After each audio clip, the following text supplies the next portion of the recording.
ভাইরা আমার, মা আমেনা বলেন, আমার ছেলে মুহাম্মদের যখন 6 বছর বয়স, ওই সময় সে হাঁটতে পারে, দৌড়াতে পারে, কথাবার্তা বলতে পারে।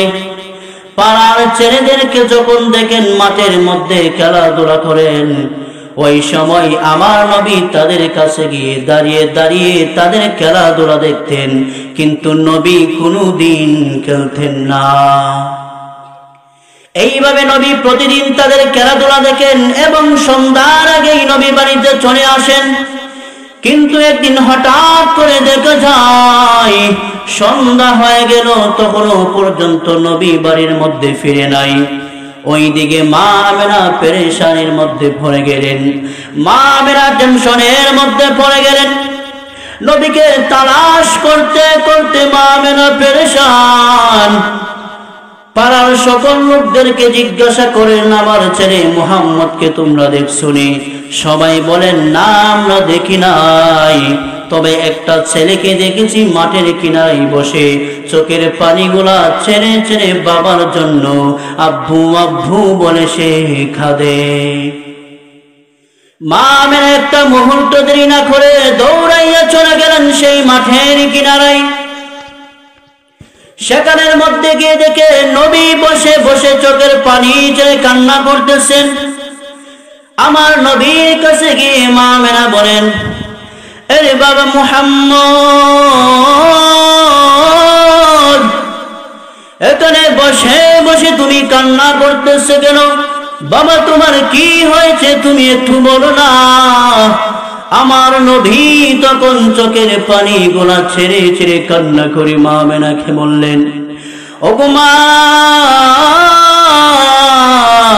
সন্ধ্যা হয়ে গেলে দেখি সকল ছেলেদের বাবারা এসে তাদের নাম ধরে ধরে তাদেরকে ডাকে এবং তাদেরকে চুমু দেই, তাদেরকে আদর করে তারা করে নেই এবং তারা আব্বু আব্বু বলে তার বাবার কোলে করে বাড়িতে যাই, কিন্তু আমার বাবাকে তো আমি আর দেখি না। ও মা, আমারও তো মন চাই আমার বাবার কোলে উঠতে, বাবার আদর পেতে, বাবার চুমু খেতে, কিন্তু প্রতিদিন আমি এভাবে অপেক্ষা করি, আমার বাবাকে কোনোদিন আমি দেখি না। ও মা, তুমি একটু বলো না আমার সেই আদরের বাবা কোথায়? এই কথাটা বলার সাথে সাথেই মা আমেনার চোখ বেয়ে বেয়ে পানি পড়া শুরু হয়ে গেল।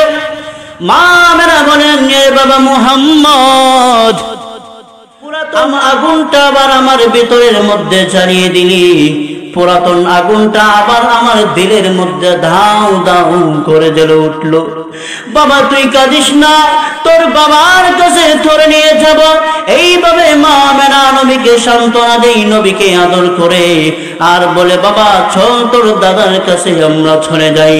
আব্দুল মুত্তালিবের কাছে যাওয়ার পরে মা আমেনা বলতেছেন, ওগো প্রাণের বাবা, আপনার নাতি মুহাম্মদ তার বাবা আব্দুল্লাহর দেখতে চাই, আপনি যদি একটু অনুমতি দিতেন তাহলে মুহাম্মদকে নিয়ে তার বাবার কবরটা একটু জিয়ারত করে আসতাম।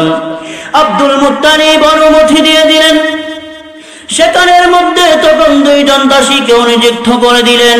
সেই 2 জন দাসীকে সাথে করে নিয়ে আমার নবীকে তখন কোলে করে নিয়ে মা আমেনা তখন মদিনার দিকে রওনা হয়ে যান। মদিনায় পৌঁছে নবীজির বাবা আব্দুল্লাহর কবরের কাছে চলে যায়।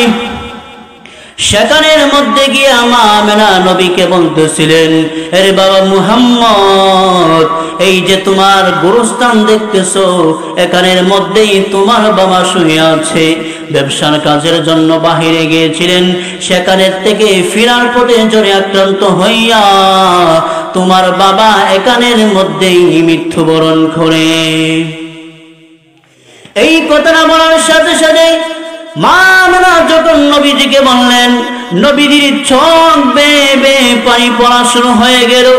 আমার নবী চোখ বেয়ে বেয়ে কান্না শুরু করে দিলেন। আমার নবীর 2টা চোখ ভরে ভরে পানি শুরু হয়ে গেল। নবীজি বাবার কবরের মাটিগুলা এইভাবে হাতায় আর বাবার জন্য চোখের পানি ছেড়ে ছেড়ে কাঁদে। বাবার জন্য কত মায়া, বাবার জন্য কত ভালোবাসা। এইভাবে আমার নবী কান্না করতেছিলেন, কান্না করতে লাগলেন। এই কান্না দেখে মা আমেনাও চোখের পানি ছেড়ে ছেড়ে কাঁদে। একটা পর্যায়ে মা আমেনা বলে, এর বাবা মুহাম্মদ, চলো এবার আমরা মক্কার দিকে রওনা হয়ে যাই। কিন্তু আমার নবী সেই বাবার কবরটা, বাবার কবর